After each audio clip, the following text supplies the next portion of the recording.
Ecco la situazione meteorologica. L'anticiclone di matrice subtropicale che si è allungato sul comparto europeo sud-occidentale non intende mollare la presa, almeno fino alla fine del mese, causando anche in Italia una delle ondate di caldo più lunghe di sempre.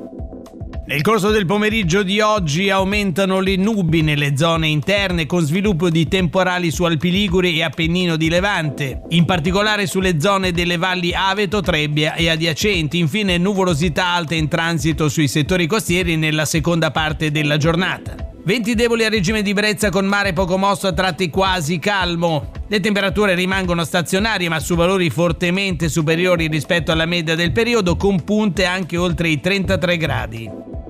Per domani, venerdì 26 giugno, i tecnici della Limete prevedono una giornata fotocopia rispetto alle precedenti, con soleggiamento diffuso al mattino e nel pomeriggio nuvolosità negli entroterra con isolati temporali. Soltanto nubi alte in costa, venti deboli a regime di brezza con mare quasi calmo, temperature senza particolari variazioni, quindi prosegue anche l'allerta di disagio fisiologico per il caldo.